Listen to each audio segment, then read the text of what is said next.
The Galactic Alliance battle fleet burned, plasma scorching through titanium hulls like tissue paper, as the Talarian warships decimated them with hyper-velocity fusion blasts. Shattered fragments of once proud vessels, now nothing more than burning coffins for the doomed souls on board, spun lazily through the void. Commander George Robertson tightened a bandage around his plasma-scorched shoulder, ignoring the pulsing agony ripping through his body. He spat blood onto the dirt, focusing on his remaining 6 soldiers as they dragged themselves through tangled underbrush on Zephyrus. Alliance Command, this is Delta Squad. We are aborting the sabotage mission. I repeat, mission failed. Discovered by Talarian patrol, squad decimated, requesting emergency extraction. Static hissed. Then, belay that commander. Wyvern carriers are gone. No extraction ships left. You're the last hope. Get those charges set, or this war is lost. 8th Fleet is 10 minutes out, but they need that anti-space battery offline, or they're walking into a slaughter. Set the damn charges, complete the mission. We're all dead if you don't. Command out. The channel died as George looked at the grim faces of his battered team, covered in alien blood, caked with the ashes of dead comrades. This was a suicide mission now. But if they didn't blow that gun, millions more would die. The war would be lost. Humanity would fall. George grabbed his rifle and slammed in a fresh plasma cell. You heard command. We're the last shot. We fail, we all die, and the Talarians will slaughter every last human left. Now move out. With steely resolve, the humans stalked into the seething hell of the enemy base, determined to complete their mission no matter the cost, or be the last of their kind to die in the cold of space. The battle seemed lost until humans joined the war. George pressed the detonator, blood slick under his fingertips. His vision swam as he saw the timer count down, each blink bringing the base closer to oblivion. Just as he prepared to detonate, a hand grabbed his wrist, a massive Talarian hand. George turned his head, fighting waves of pain, to stare up at the towering form of Commander Uko, the legendary Talarian warrior. Behind Uko, a legion of Talarian shock troops poured into the installation, quickly securing the key points. George's heart sank as he realized Uko must have intercepted their comms to arrive so quickly with reinforcements already inbound. Uko's reptilian eyes glittered as he looked down at the human before him. So small, so wounded, and yet still fighting. How pathetic. He would toy with this creature, make it suffer before it died. What do we have here, a single human all alone?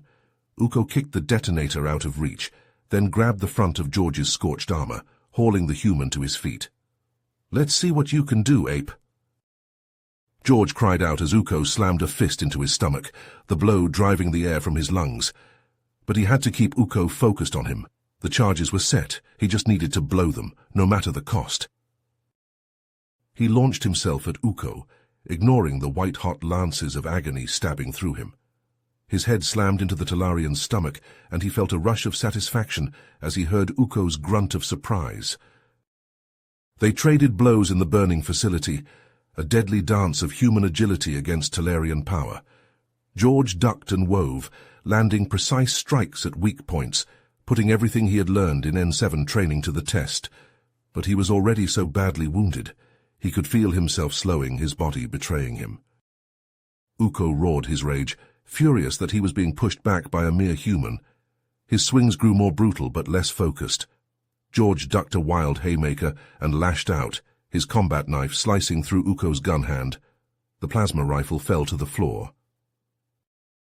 Both warriors fell back, panting. George knew he only had seconds before the fight turned against him. Uko seemed to sense it too. He lunged forward. George sidestepped and kicked, knocking Uko to his knees. The Talarian was defenseless before him, disarmed and stunned. One blow would end this. George raised his knife and hesitated. He looked into Uko's eyes and saw a flash of fear.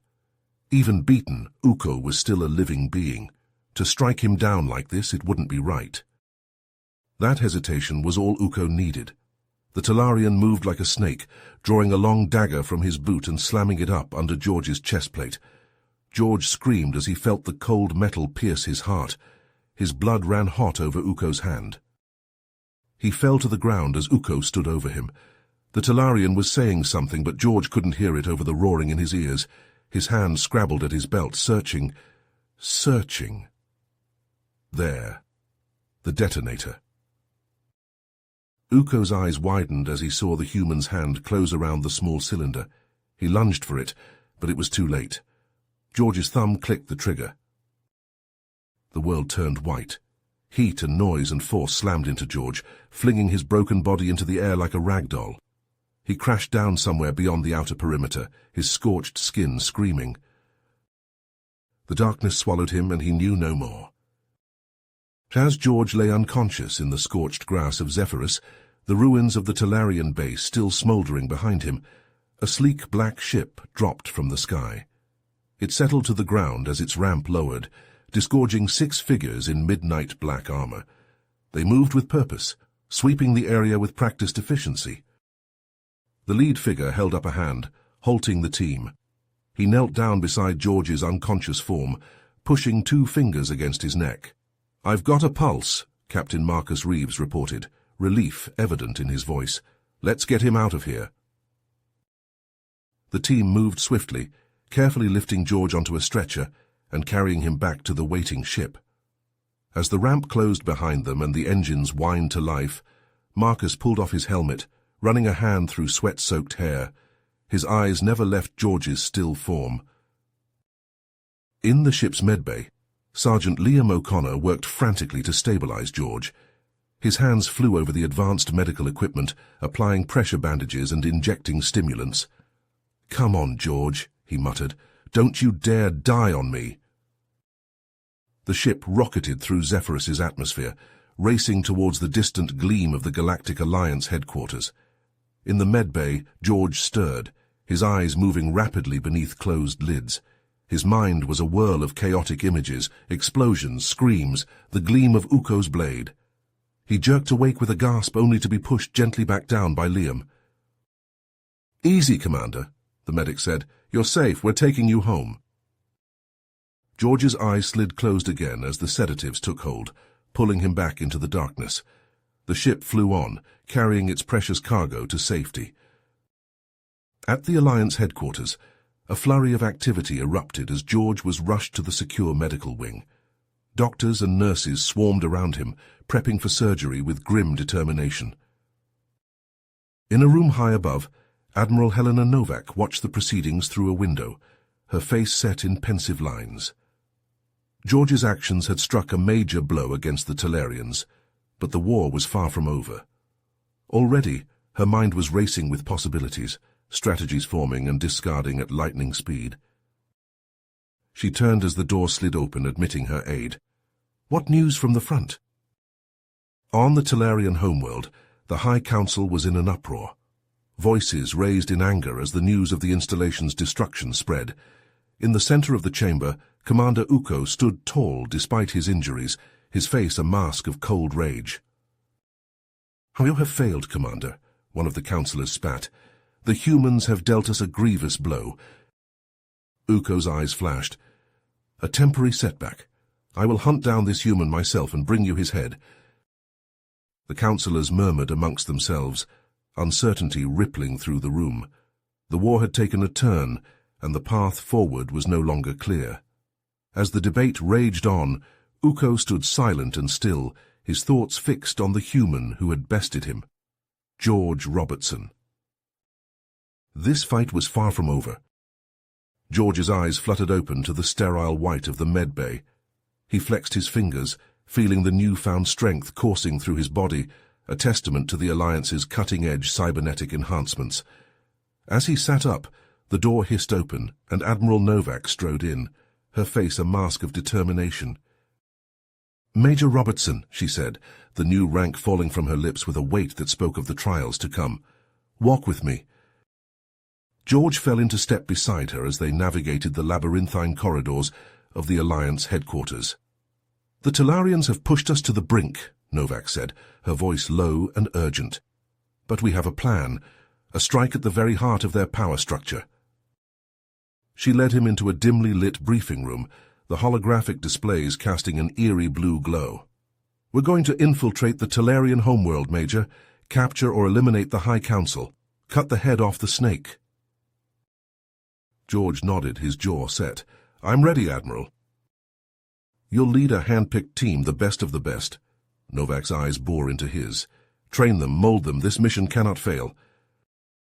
Over the next weeks, George and his team pushed themselves to the breaking point and beyond.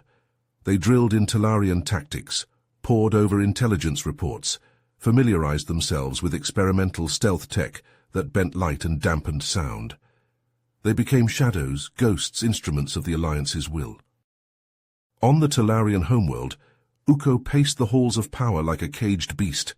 His eyes darted at every shadow, seeing treachery in every corner. His grip on power was iron, but paranoia gnawed at his mind. Loyal soldiers disappeared in the night, their fates known only to Uko and his inner circle. The day of the mission dawned cold and grey. George and his team crammed into the drop pods, their bodies thrumming with tightly coiled tension. The pods punched through the atmosphere, streaking towards the Talarian capital like meteors. They hit the ground running, their enhanced reflexes and high-tech gear letting them flow through the city like quicksilver. They ghosted past patrols, neutralized sentries with ruthless efficiency, leaving no trace of their passing. But as they neared the High Council chambers, a figure stepped from the shadows. Uko, his eyes burning with hate, his elite guard fanning out behind him. George and his team reacted instantly, plasma fire stitching the air. Uko roared, charging into the fray with a primal fury. His blade clashed against George's, sparks dancing. Around them, the battle raged, human skill and tech pitted against Talarian strength and savagery. George ducked a vicious swipe, his cybernetically enhanced muscles burning. He counterattacked, his blade a blur, but Uko was relentless. They traded blows in a deadly dance, neither giving ground. A plasma bolt seared past George's head, close enough to scorch his hair. He could taste blood in his mouth, feel the ache of bruised flesh beneath his armor. But he pushed on, his team fighting like demons at his side. Uko's guard fell one by one, but the warlord fought on, a force of nature unstoppable. His blade slipped past George's guard, drawing a line of fire across his ribs. George gritted his teeth, pushed the pain aside. There was only the mission, only the next heartbeat, the next breath. The world narrowed to the clash of blades, the staccato bark of gunfire, the snarls of the wounded and the dying. George and Uko locked in mortal combat, the fate of worlds balanced on the razor's edge of their struggle. The mission hung by a thread, the outcome uncertain. The clash of wills between George and Uko had reached a crescendo, and only one would emerge victorious. George and Uko slammed together, locked in a brutal embrace as they grappled for control. Around them the battle raged, plasma fire scorching the air and the screams of the wounded and dying filling their ears. But for the two warriors, there was only the fight, only the next blow, the next desperate gasp for breath. George's cybernetic muscles strained as he fought to overpower Uko, his hands locking around the Talarian's throat. But Uko was relentless, his own hands scrabbling at George's face, his fingers gouging at eyes and tearing at flesh. They crashed through the chamber, smashing furniture and shattering glass. A stray plasma bolt seared past George's head, close enough to blister his skin. He ignored the pain, ignored everything but the need to end this, to finish what he'd started. With a roar of effort, George heaved Uko off his feet, sending them both careening towards the floor-to-ceiling window. The glass shattered under their weight, and suddenly they were falling, plummeting towards the hard ground far below. Wind whipped at George's face as they grappled in freefall, Uko's claws raking bloody furrows across his chest. George's hand scrabbled at his belt, fingers closing around the hard shape of the EMP grenade. He knew what activating it would mean, knew that the pulse would fry the delicate cybernetics keeping him alive, the implants that had rebuilt him after Zephyrus. But there was no choice, no other way to end this war. His thumb found the activation switch and pressed down. The grenade detonated, a wave of electromagnetic force exploding outwards. George felt it wash over him, felt the searing agony as his implants overloaded and failed. His vision flickered, his enhanced strength evaporating. And still they fell, Uko's lifeless body tangled with his own. The ground rushed up to meet them, hard and unforgiving. So they hit with a sickening crunch, their bodies shattering under the impact. Around them the city went dark as the EMP pulse-fried circuits and killed power. The Talarians' technological advantage wiped out in an instant. George lay broken on the cold ground, his life ebbing away. But as the darkness closed in, he felt a sense of peace. He had done it. The war was over. Humanity was safe. With the last of his strength, he activated his comm unit, his voice a ragged whisper. "This is Major George Robertson. Mission accomplished." And with those words, he closed his eyes and let the darkness take him. In the days that followed, the Talarian High Council, leaderless and stripped of their advanced technology, had no choice but to surrender. The Galactic Alliance had won, but the cost had been immense. Countless lives lost, worlds ravaged by the brutal conflict. The Alliance forces moved in to secure the Talarian homeworld, their first tentative steps towards rebuilding and reconciliation. And everywhere, they honored the memory of those who had fallen, the heroes who had given everything to secure peace. George Robertson, a name that would be remembered forever, a shining light in the darkest of times, a symbol of the courage and unbreakable spirit that defined humanity. But even as the people celebrated, the scars of the war remained. The wounds ran deep and healing would take time. The path to true peace, to understanding between human and Talarian, would be long and difficult. In the shattered ruins of the High Council chambers, a figure stirred. Captain Marcus Reeves, his face streaked with blood and grime, pulled himself to his feet. Around him, his team secured the area, tending to the wounded and the dying. Marcus's eyes fell on the broken window, on the long drop to the ground below. His heart ached with the knowledge of what his friend had sacrificed, of the terrible choice George had made. But even in his grief, Marcus knew that this was not the end. George's legacy would live on, a beacon of hope in a galaxy still battered by conflict. And Marcus would carry that legacy forward, would fight to build the peace that George had died for. He activated his comm, his voice steady and clear. "This is Captain Reeves, Major Robertson. Didn't make it, but the mission was a success. The Talarians have surrendered. It's over." He paused, his eyes fixed on the horizon, on the smoke-filled sky slowly starting to clear. "George, he saved us all."